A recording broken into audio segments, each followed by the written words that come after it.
Oi, gente. O nosso grupo é sobre as 7 festas de Levítico 23, com base na mensagem As 7 Festas das Trombetas, pregada em 1964.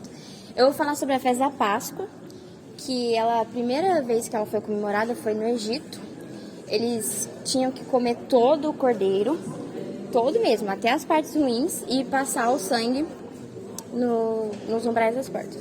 O cordeiro representa Cristo, que é sem mancha, sem pecado, e a crucificação, que é a verdadeira Páscoa, e o sangue representa o sinal, que Jesus, que representa o cordeiro, que é a palavra que a gente tem que comer toda ela.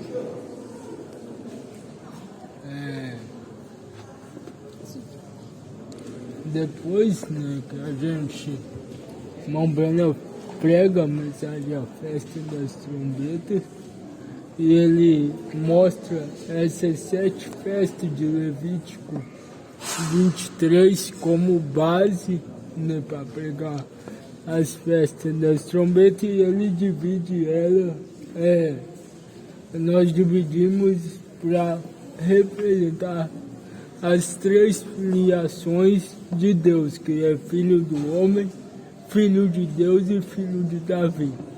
A primeira festa, a segunda festa e a terceira festa, Páscoa, Pães Asmos e Primícia, revelou o ministério de Filho do Homem de Jesus na sua primeira vinda.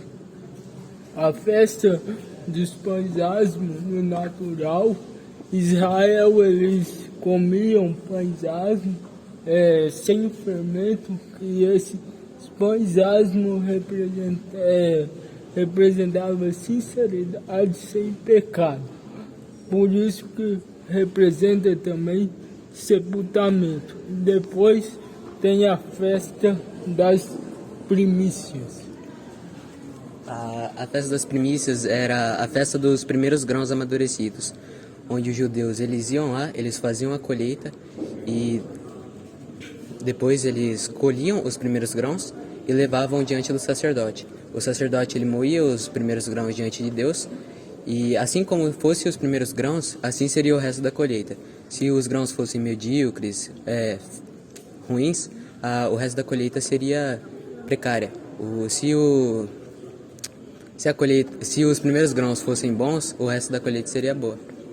E no espiritual, ela representa também a ressurreição de Jesus Cristo, que ele foi o primeiro grão que chegou ao amadurecimento, e Paulo fala que ele é a primícia da nossa da ressurreição. Depois que eles celebravam essas 3 festas, então eles iam para suas casas. 50 dias depois eles se reuniam para a festa de Pentecostes, que é também a festa da colheita.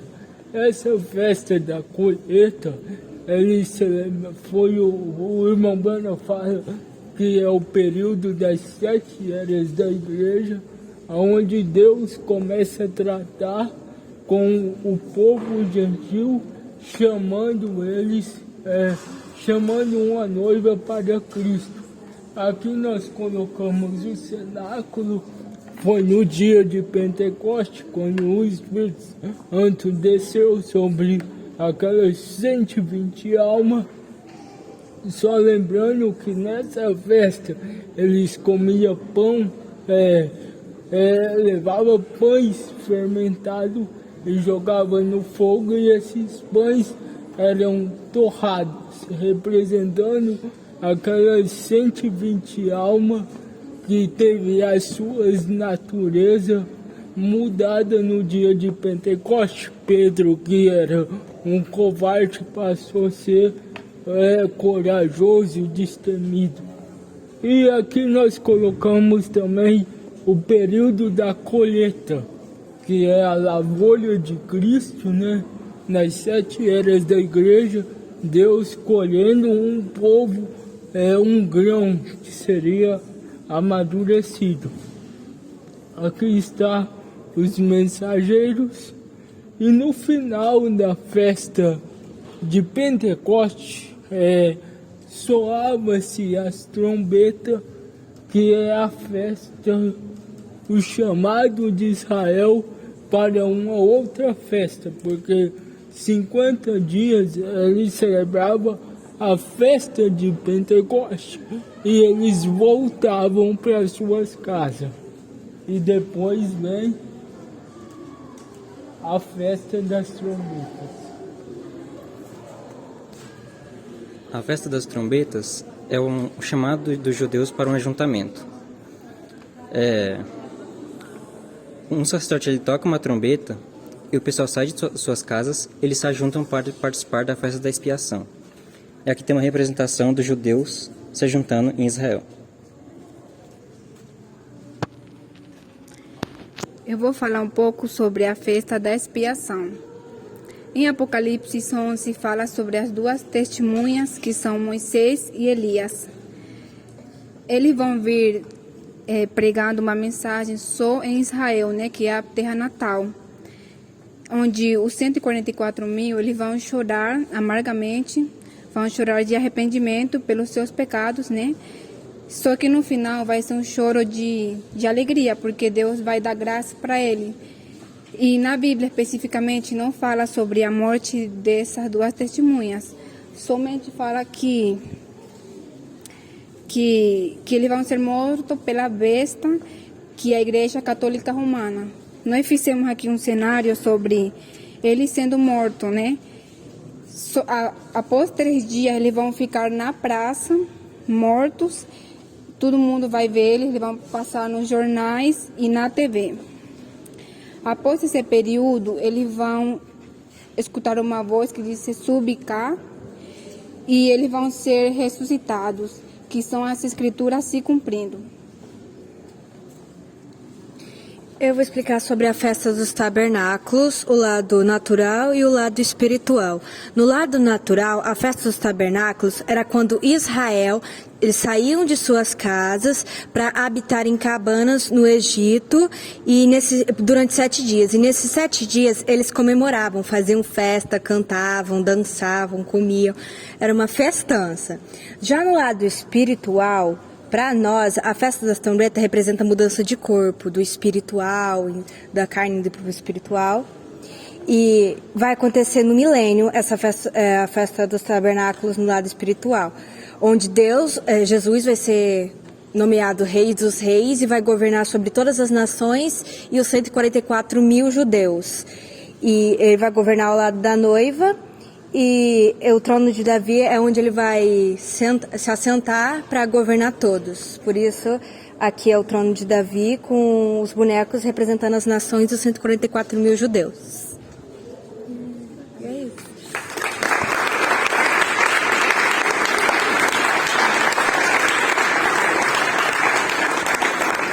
Boa noite a todos. A gente é o grupo dos 4 primeiras trombetas. E as 4 primeiras trombetas foram causadas durante a 5ª e a 6ª trombeta, que é a Primeira Guerra Mundial e a Segunda Guerra Mundial. No Apocalipse 8, versículo 7, o primeiro anjo tocou, e em seguida houve granizo e fogo misturados com sangue, e eles foram lançados sobre a terra, e a 3ª parte das árvores foi queimada, e toda a grama verde foi queimada. Como a gente estava representando aqui na maquete, que é a 3ª parte das árvores foram queimadas, que são os meteoros que caíram por sobre a terra. Já na 2ª trombeta, Apocalipse 8, versículo 8, e o segundo anjo soou, e algo como se fosse uma grande montanha ardendo em fogo foi lançado dentro do mar, e a 3ª parte do mar se transformou em sangue. E a 3ª parte das criaturas que estavam no mar, que tinham vida, morreu. E a 3ª parte dos navios foram destruídos. Apresentando aqui também na maquete, a montanha caindo sobre o mar. E essa parte vermelha seriam as criaturas que viviam no mar, porém foram mortas. E a 3ª trombeta, Apocalipse 8, versículo 10, e o terceiro anjo soou, e caiu uma grande estrela do céu, queimando como se fosse uma tocha. E caiu sobre a 3ª parte dos rios e sobre as fontes de águas. E o nome da estrela se chama Absinto, e a terça parte das águas se transformou em absinto. E muitos homens morreram por causa das águas, porque elas se tornaram amargas. Nessa parte que a Bíblia fala a estrela de absinto, na verdade nós representamos ela aqui na maquete como a fábrica de Chernobyl. Quando houve a explosão, ela liberou seus cosmos,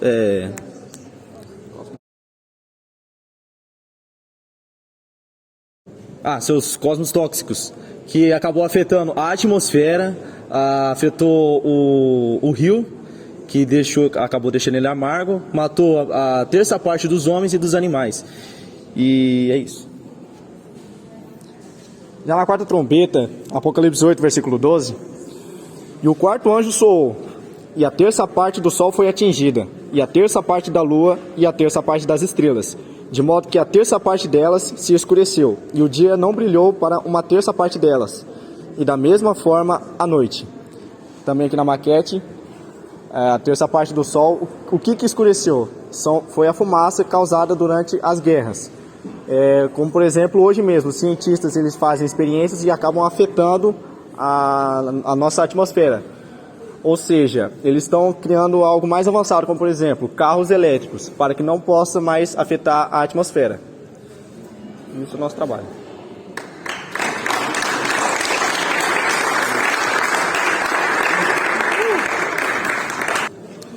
O quinto anjo tocou a trombeta e viu uma estrela caída do céu na terra, e foi-lhe dada a chave do poço do abismo.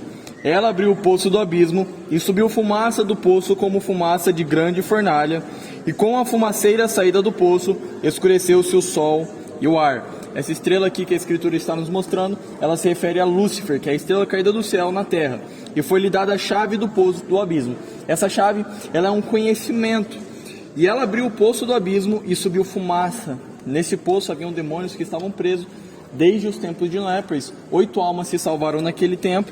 Então eles juraram que eles tomariam toda a carne da terra quando eles foram soltos.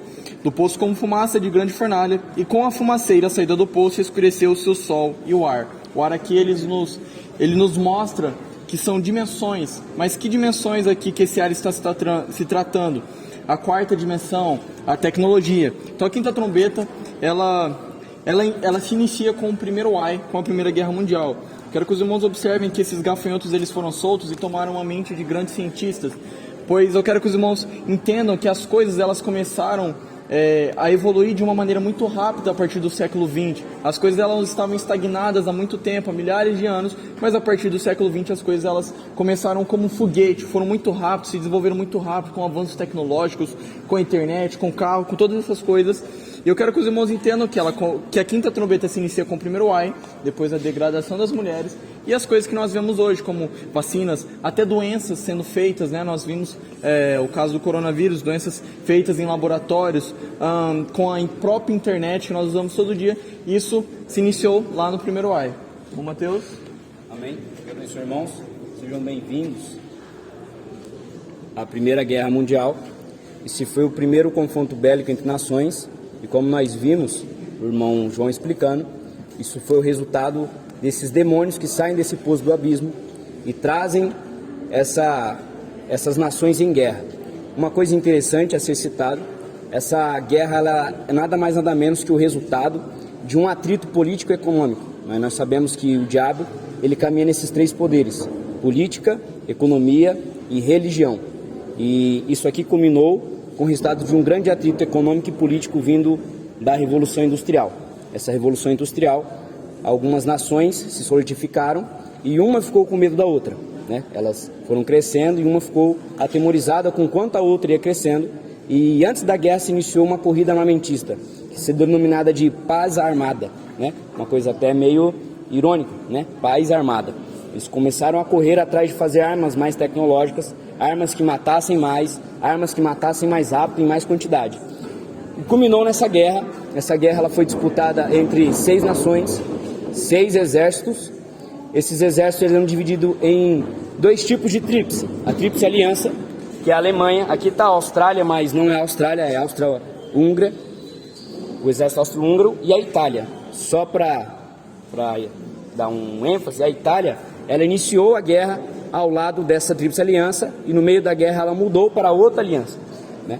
E a outra era a Tríplice Entente, que era formada por Inglaterra, França e Rússia, né? E eles foram os vencedores desse grande conflito, esse primeiro conflito.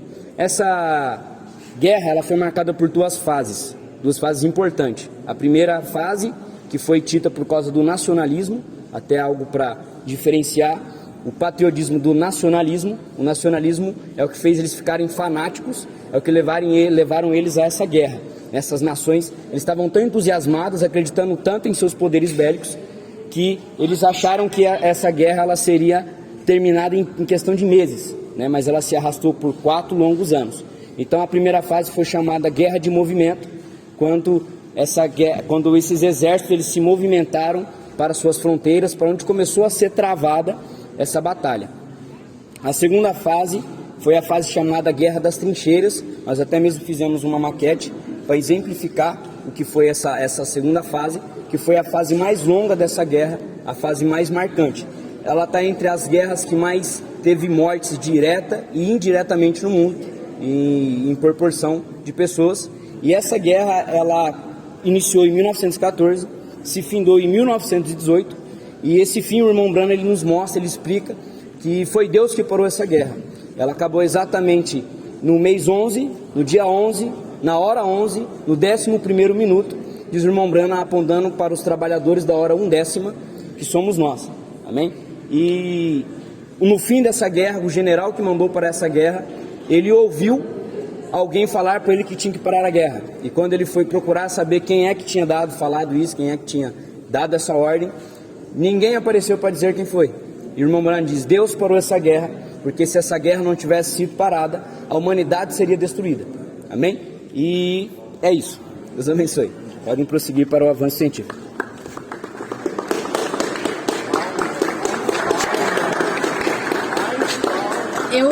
Boa noite, eu vou falar sobre o avanço científico. O tempo final ele se estabelece no Éden satânico, ou o Éden de Satanás. E esse Éden é científico. A ciência ela teve um avanço muito absurdo no início do século XX, né? E esses avanços são muito fora do que a Bíblia diz. Outras coisas também que são esses gafanhotos saindo do poço, do abismo e manifestando nos cientistas, né? E trazendo conhecimento diferente, né? Um conhecimento diferente. E o Branham também cita na mensagem Poder de Transformação que o Deus do comunismo é a ciência, né? E é nisso que eles vivem. Ele também fala sobre o spray do entendimento moderno, dessa civilização moderna da ciência. E aqui também, além dessas descobertas que está ali no cartaz, e do remédio antibiótico, dentro do remédio antibiótico, ele fala que tem mais de 20 descobertas nesse período 20.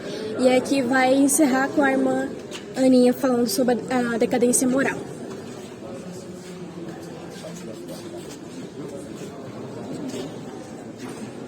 Deus abençoe. Aqui a gente tem uma das consequências da liberação dos 200 milhões de demônios. Esses 200 milhões de demônios, eles saíram do abismo com o espírito de destruição. E como os irmãos viram aqui, temos que eles destruíram a parte humana, que é a guerra, o avanço científico, o avanço tecnológico. E aqui a decadência moral, tanto dos homens quanto das mulheres. E aqui a gente tem uma evolução da moda para o mundo, é uma evolução. E para a gente que conhece a mensagem, né, é uma decadência. Que aqui, a partir dos anos 1000, as pessoas se vestiam bem decentes, né? E aqui, no ano 2010, as pessoas começaram a decair moralmente, né? E aqui nós temos várias representações e um parágrafo do profeta, que é na mensagem A Maneira de Verdadeiro Profeta, parágrafo 76, que ele fala bastante sobre essa decadência moral. Deus abençoe. Boa noite, irmãos. Nós vamos falar sobre a sexta trombeta e o nome do nosso grupo é Esperando no Senhor. Eu, a Suzana e a Yara, nós estamos representando a terça parte dos judeus, que é o que vocês vão entender durante a apresentação, tá? Aí vamos prosseguir com a Yara, que ela vai dar a abertura, lendo o versículo do nosso grupo, tá? Apocalipse 9, versículo 13 ao versículo 21. E tocou o sexto anjo a trombeta, e ouviu uma voz que vinha das quatro pontas do altar de ouro, que estava diante de Deus, a qual dizia ao sexto anjo, que tinha a trombeta: solta os 4 anjos que estão presos junto ao grande rio Eufrates.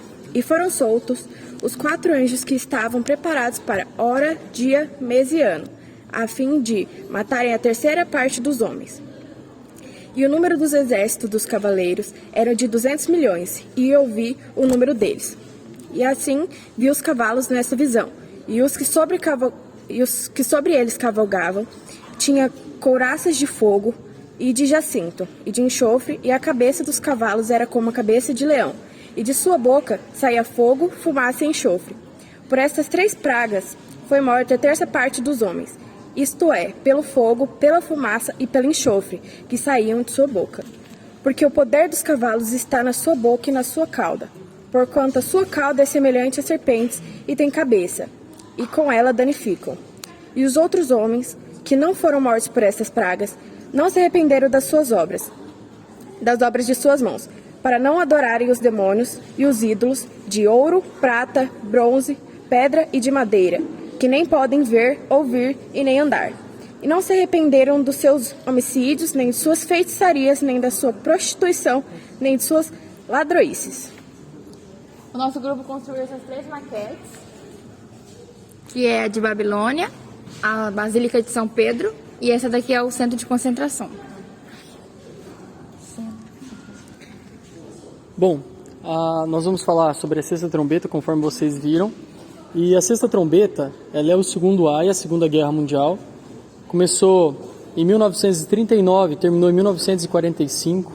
Mas nós queremos focar nos detalhes que Deus mostrou para João, porque eles têm uma relevância muito importante para nós entendermos o que estava acontecendo no cenário da Segunda Guerra Mundial. A Segunda Guerra Mundial, em primeiro lugar, ela foi influenciada principalmente por 4 ditadores, que vocês vão entender um pouquinho mais para frente a influência que cada um deles teve e como que eles foram soltos nessa sexta trombeta. A sexta trombeta, ela fala sobre o grande rio Eufrates. O rio Eufrates, ele é o único rio que tem no começo da Bíblia, no meio da Bíblia e no final da Bíblia. Dos 4 rios que saíam do Éden, ele é o único que é citado 27 vezes na Bíblia inteira. O outro rio mais citado é o rio Tigre, que foi citado 2 vezes. Uma em Gênesis e outra no livro de Daniel, com o nome de rio Hidekel. O rio Eufrates, no Antigo Testamento, ele foi o lugar onde Nimrod escolheu para construir a Babilônia. A Babilônia foi construída em cima do rio Eufrates. E eles tinham uma certa tecnologia, onde eles conseguiam puxar a água do rio Eufrates e fazer ela fluir do trono da Babilônia e regar os jardins suspensos que a Babilônia tinha. Conforme vocês veem aqui na maquete, tem uma representação daquilo que foi reconstruído pelos historiadores do que a Babilônia era, dos restos que eles acharam. E eles viram que, nos relatos que eles encontraram de antigamente, uma das 7 maravilhas do mundo antigo eram os jardins suspensos da Babilônia. E conforme vocês podem ver aqui, era assim que funcionavam as cachoeiras, muito obrigado, que regavam os jardins suspensos da Babilônia. Junto aqui nós estamos conectando com a Basílica de São Pedro, que representa a Babilônia, mistério do tempo do fim. Então nós temos a Babilônia do começo da Bíblia e nós temos a Babilônia do final da Bíblia. A Babilônia natural e a Babilônia espiritual. E esse rio Eufrates, ele tem 2 significados. O primeiro dele é o significado espiritual, que vocês vão encontrar o irmão Bruna citando na mensagem Escritura na Parede, onde o profeta fala que o rio Eufrates ele é para a Babilônia, o que o rio da vida é para Nova Jerusalém. Porque quando o diabo caiu na terra, ele quis reproduzir na terra aquilo que Deus tinha feito no céu. Então ele tentou construir um modelo da Nova Jerusalém na terra. E esse modelo que ele tentou personificar foi a Babilônia. Por isso que a Babilônia, ela é a cidade do diabo, a religião da Babilônia é a religião de Satanás. Ela é o trono de Satanás. Só que a Babilônia hoje na terra, você não vê ela de forma natural, porque ela é uma Babilônia mistério. Mas essa mesma doutrina dessa Babilônia foi parar dentro da Igreja Apostólica Romana. Conforme vocês podem ver nessas figuras aqui, aqui tem um sacerdote da Babilônia Se você pegar a roupa do sacerdote da Igreja Católica, é exatamente igual. Os símbolos que o imperador da Babilônia usava são os símbolos que o Papa usa. E também a Babilônia tinha uma deusa que carregava um bebê no colo. E essa deusa ela é representada na Igreja Católica como Maria. 2 livros que explicam isso é As Duas Babilônias de Alexandre Sloop e A Religião de Babel.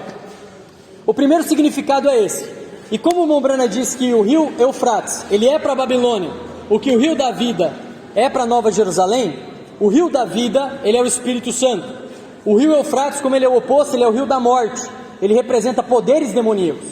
E assim como o rio da vida, ele flui do coração da igreja de Deus, que são pessoas, o rio Eufrates, que são poderes demoníacos, ele flui também do coração de pessoas da igreja católica. Ele emana da boca do falso profeta, da besta e do dragão.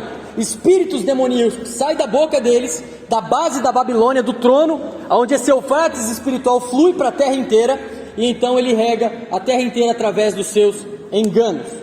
Outro detalhe importante é que o rio Eufrates, ele na Bíblia sempre significou limites. Ele foi o limite do Éden, ele foi o limite da terra prometida, e ele foi o limite do Império Romano, pagão. Aqui nós temos o tamanho da terra prometida conforme Deus prometeu para Abraão. Era do rio do Egito até o rio Eufrates.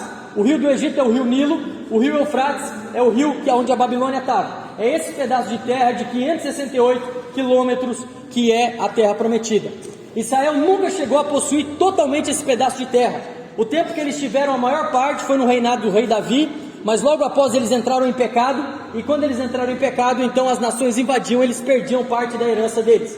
E essa promessa só vai ser plenamente cumprida no tempo do milênio, onde Deus vai trazer toda a parte da terra prometida que ele fez a Abraão, porque as promessas de Deus não podem falhar. E ele também foi o limite do Império Romano pagão. Por isso que lá em Apocalipse ele está estabelecendo um limite, algo que prende esses 4 anjos que seriam soltos na Segunda Guerra Mundial. E o Mombrana explica na mensagem A Festa das Trombetas, de que esses 4 anjos e os seus exércitos, 200 milhões de demônios, eles são os espíritos demoníacos do Império Romano pagão. Porque quando o Império Romano pagão virou Império Romano papal, ele não podia mais matar os judeus. E o Império Romano pagão, ele sempre matou os judeus, através de Nero, através de Tito, e todos os seus césares e generais, eles matavam os judeus. Por quê? Porque o diabo, através de Roma, queria perseguir a semente de Abraão, a semente real e a semente natural também, que são os judeus. Então ele marca um limite. E o limite da Babilônia Mistério, que é a Igreja Católica, são os seus dogmas, a sua religião. A partir do momento que ela virou Roma papal, ela não podia mais matar os judeus por causa dos seus dogmas, dos seus credos. Ela ficou bloqueada por causa dos seus credos e dogmas, e ela não podia mais matar os judeus. Mas, na Segunda Guerra Mundial, esses demônios que estavam presos na Babilônia, no rio Eufrates, que é onde fica a Babilônia, que é a Igreja Católica, eles foram soltos através de 4 ditadores, que a Bíblia chama de 4 anjos. Todos eles tiveram envolvimento direto com a Igreja Católica. E o Samuel vai explicar a primeira parte, que é Hitler e Mussolini e o seu envolvimento com a Igreja Católica. O Hitler, ele foi patrocinado pela Igreja Católica para ele poder estar saindo do nazismo, para ele poder se expandir.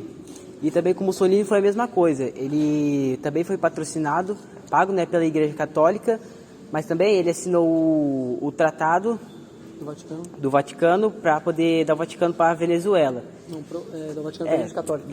Do Vaticano para a Igreja Católica. Aí aqui estão umas imagens que mostram isso. E aqui estão uns livros que tem. Esse daqui é o único que está em português. Isso. Certo, ele está mostrando aqui, esses são livros que mostram o envolvimento, esse primeiro de Roosevelt com a Igreja Católica, esse o Papa de Hitler, o envolvimento do Papa Pio XII com o nazismo e com a Igreja Católica. Esse aqui é o Papa e a Guerra, que fala sobre o silêncio do Papa Pio XII na frente do Holocausto e o assassinato dos judeus. Esse livro é Hitler, Mussolini e o Vaticano, e esse livro é o Papa de Mussolini.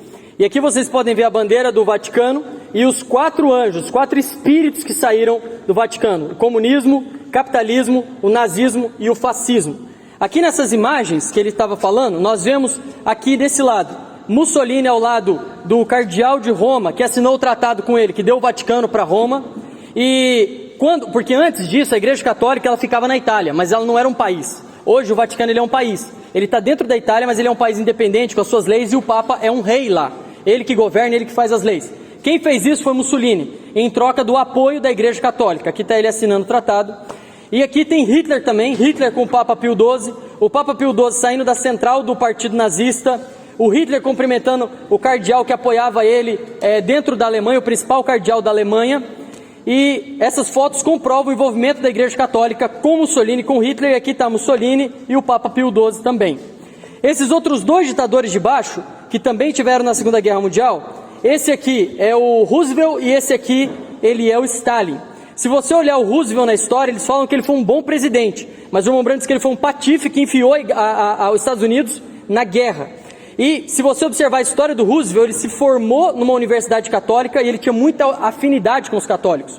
E Roosevelt, ele entrou na guerra contra a opinião dos americanos, porque eles não queriam entrar. E um presidente americano só pode entrar na guerra com o apoio do Congresso.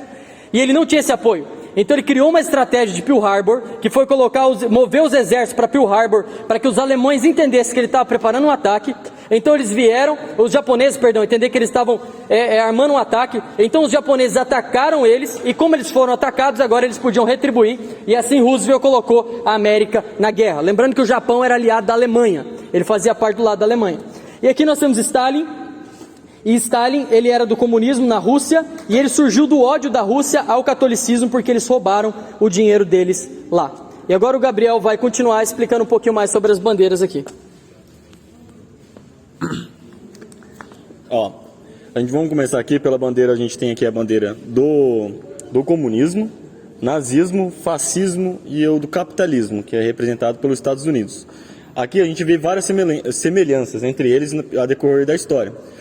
Hitler ele surgiu de dentro de um partido comunista, e depois ele foi e virou o nazismo. E ele tinha até parceria com Stalin na época, antes deles quebrarem um acordo e Hitler tentar invadir Moscou. E a semelhança é o vermelho. Ele sempre predomina em todos esses ismos, e a águia, ela sempre está em todos esses.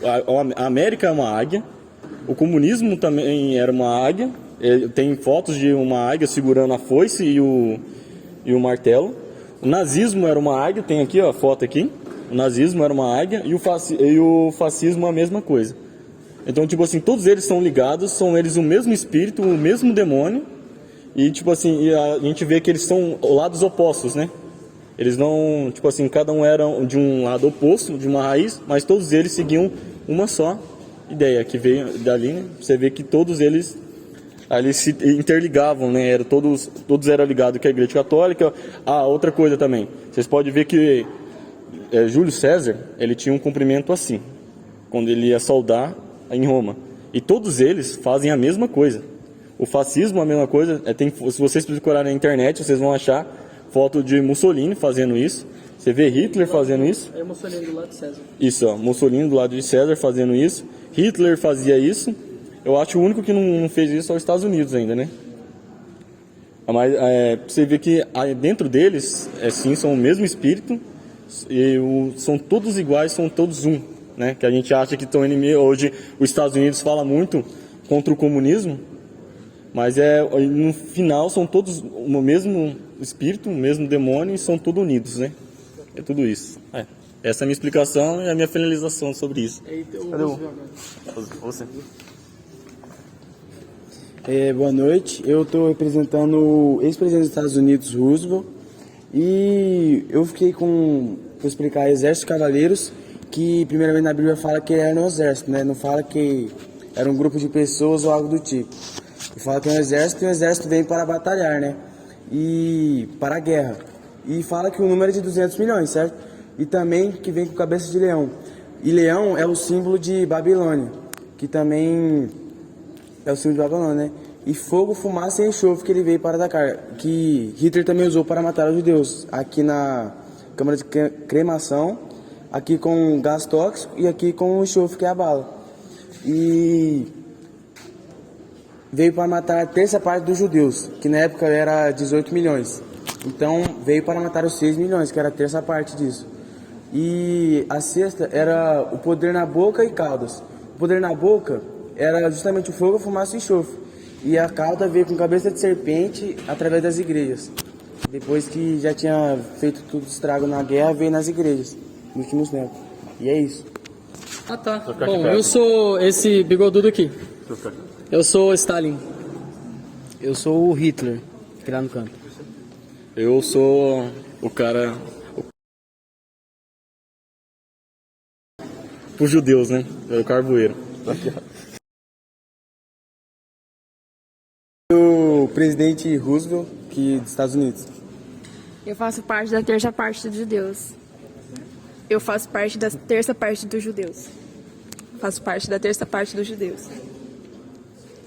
Eu sou o ditador Mussolini.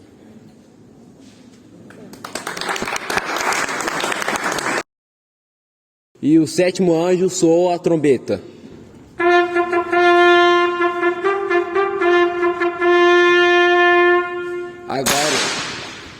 Agora o irmão Isaac irá falar sobre o sétimo selo. A sétima trombeta. A sétima trombeta, ela está ligada com o sétimo selo. A sétima trombeta é para os judeus o que os sétimos selos é para nós, gentios. A sétima trombeta, ela abrange várias etapas, vários acontecimentos. Dentre eles, Deus tratando com os judeus, até com os gentios, terceira guerra, quarto selo, festa dos tabernáculos. E um dos exemplos que eu posso dar é que Deus trata com os judeus da mesma forma que José, com os gentios, da forma que José tratava seus irmãos e sua noiva. Era uma tipificação de Cristo tratando com cada um deles. Outro acontecimento muito importante foi a criação da União Mundial das Igrejas, que é uma união entre a Igreja e o Estado, sob a liderança do Papa, que é o Anticristo. E eles foram levantados para ir contra, perseguir a noiva, perseguir os eleitos. E a noiva, nesse momento, ela já está no seu auge da terceira puxada, que é as suas obras da palavra falada. E nesse momento, nesse tempo, o último eleito, quando ele entra no Senhor, no corpo do Senhor, os santos de todas as outras eras ressuscitam.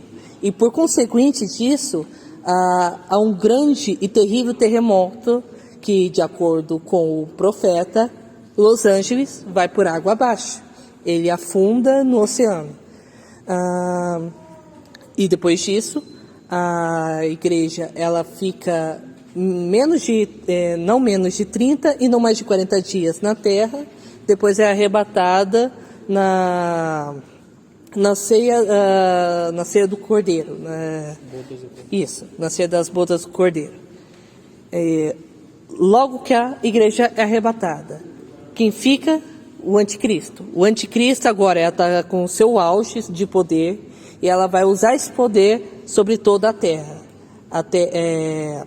Ela vai botar seu plano em prática, que é basicamente dominação mundial, através de pagamento das dívidas dos países em troca das posses das terras de cada um desses países. E para que isso seja possível, ele fez um pacto com Israel, pois a Igreja Católica, representando Roma e o Anticristo, ela detinha a maior parte do ouro do mundo, e os judeus possuíam a maior parte das ações financeiras do mundo inteiro.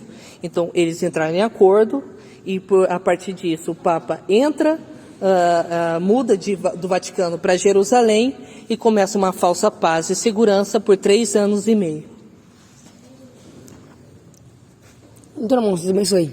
Essa paz de segurança, essa falsa paz de segurança, ela traz, nesse período de paz e segurança, 2 profetas vêm sobre a terra. Esses profetas são Elias e Moisés. Os 2 vêm sobre a terra, eles pregam para os 144 mil. E a mensagem deles é a mesma mensagem no qual o nosso profeta irmão Brana pregou.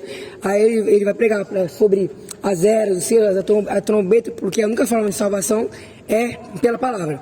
Então esses dois profetas vão pregar contra essa paz mundial, contra essa segurança, pregando contra o anticristo. Eles vão mostrar para os judeus e para o mundo que essa paz é totalmente falsa e que a besta que saiu do mar, que é o anticristo, que é o Papa, a Igreja Católica Romana, está apenas querendo dominar o mundo. Aí, nesse período, os 144 mil judeus são convertidos, né? E eles reconhecem que Jesus é o Messias, porque o povo de Israel, ele aceita uma revelação apenas por profeta. E se Moisés, no caso foi o profeta da lei, que criou a lei, chegar e pregar para eles sobre o Messias, automaticamente eles vão receber essa mensagem e por conta disso o mundo vai estar contra eles, porque eles vão estar pregando contra a paz e segurança, vão estar pregando contra, né, a coisa boa, que no caso seria dinheiro, para estabilidade financeira para a família. Então o povo do mundo vai achar que essa paz e segurança é para o bem, essa paz é boa.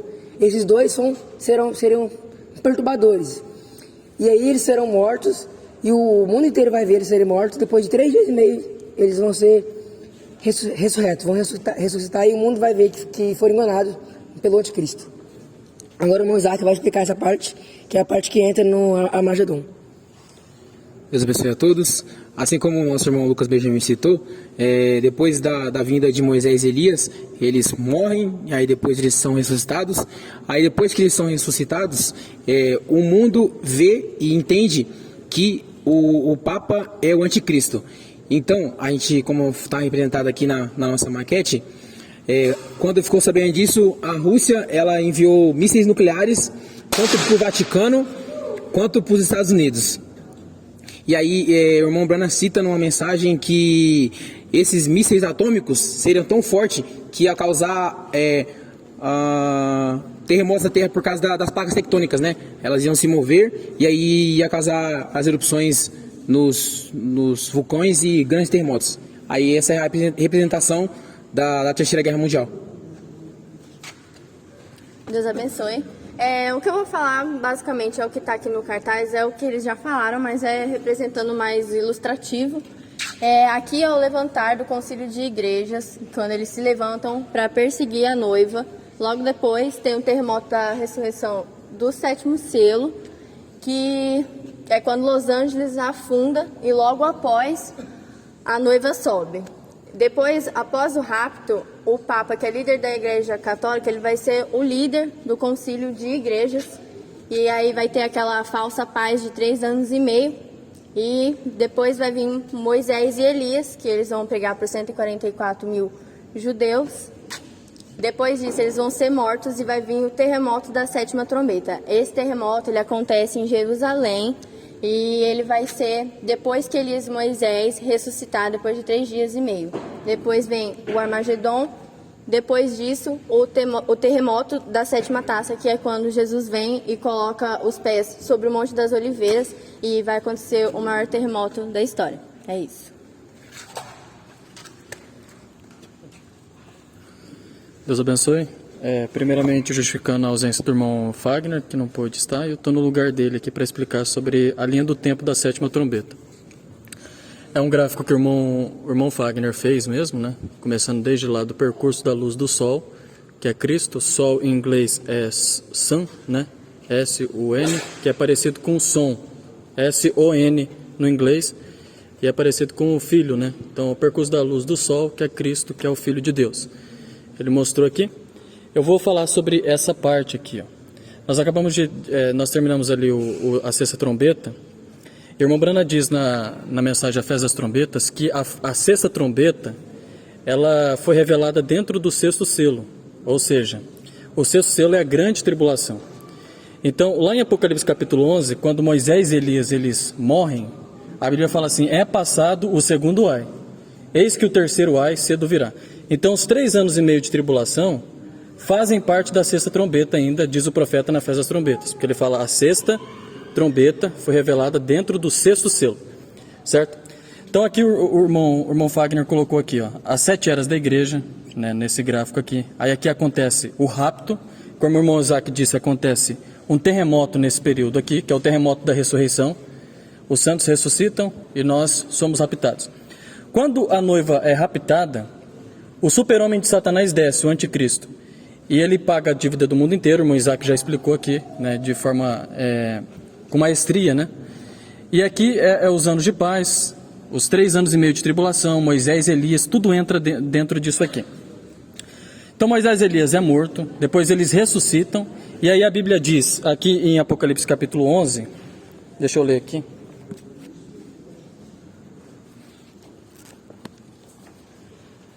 Apocalipse capítulo 11, fala que quando Moisés e Elias eles morrem, quando eles ressuscitam, acontece um outro terremoto. Então acontece um terremoto no rapto, e acontece um terremoto na ressurreição de Moisés e Elias, certo? Esse é o terremoto da 7ª trombeta. Então nós estamos falando da 7ª trombeta, tem um terremoto na 7ª trombeta. Então quando eles ressuscitam, eles vão para o céu, acontece um terremoto, e a Bíblia diz assim: é passado o 2º ai. Em Apocalipse 11, verso 14, é passado o 2º ai. Eis que o 3º ai cedo virá.